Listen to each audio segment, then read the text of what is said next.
G'day, cobbers. Coin Cobber here.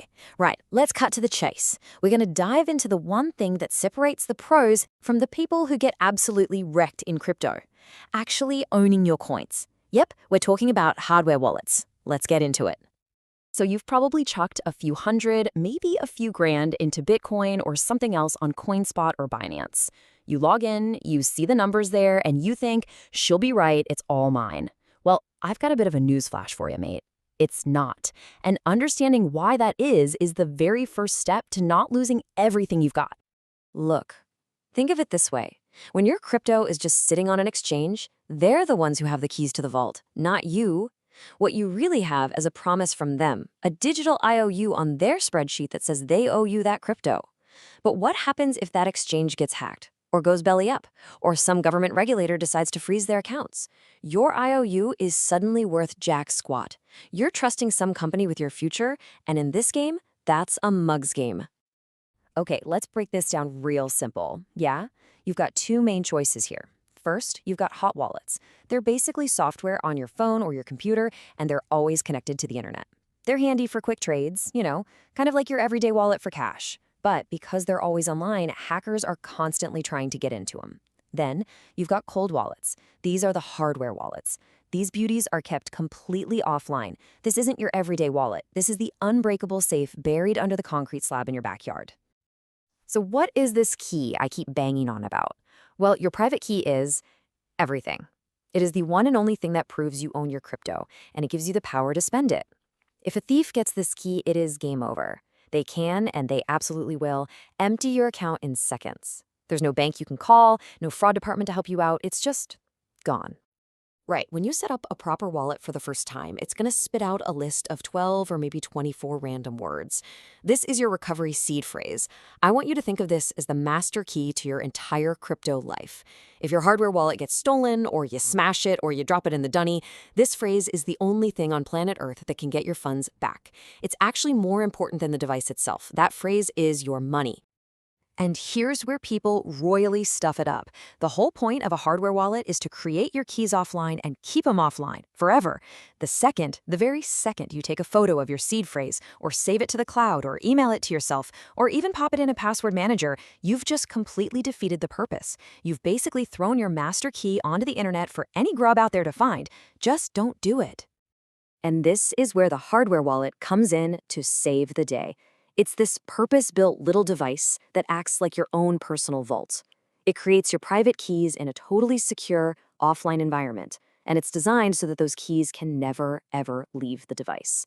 I'm telling you, your computer could be riddled with more viruses than a backpacker hostel, but your keys inside this little thing will be safe as houses. So how does it actually work? It's bloody clever. You start the transaction on your computer's software wallet. That sends all the details, who you're paying and how much, over to the hardware wallet. Now, here's the crucial bit. You physically look at the little screen on the device itself, and you verify the address and the amount are correct. If it all looks good, you press a physical button on the device.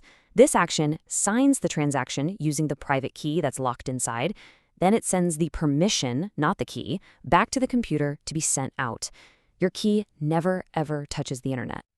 And this brings us to the golden rule. This is probably the most critical part of this whole process. What you see is what you sign. Always, and I mean always, trust the screen on your little hardware device, not your big computer monitor. Malware on your PC can easily switch the address you're sending to, behind the scenes without you knowing. That little screen on your hardware wallet is your final line of defense. If the address on that tiny screen looks even slightly off, you hit cancel. No questions asked.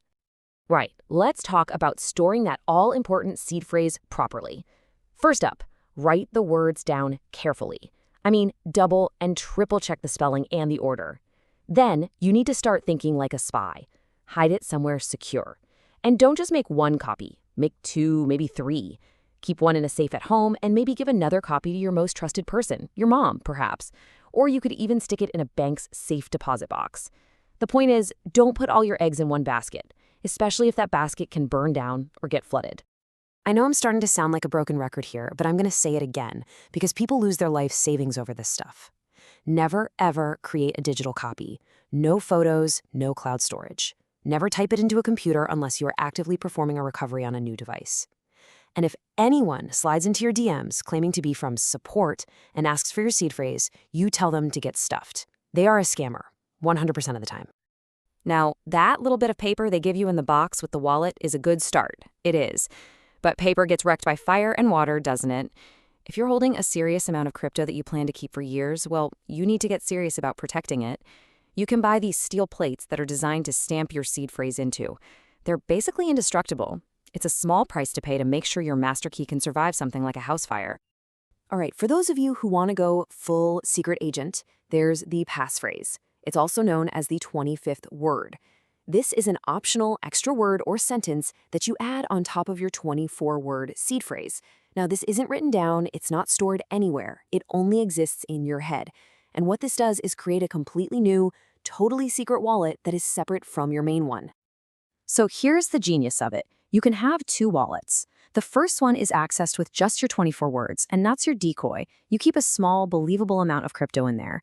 The second one, well, that's accessed by your 24 words plus your secret passphrase, and that's where you keep your main stash. So if a crook puts you in a nasty situation and demands your seed phrase, you can give them the 24 words, they'll access your decoy wallet, take the small amount, and be on their way, never even knowing your real fortune is completely hidden.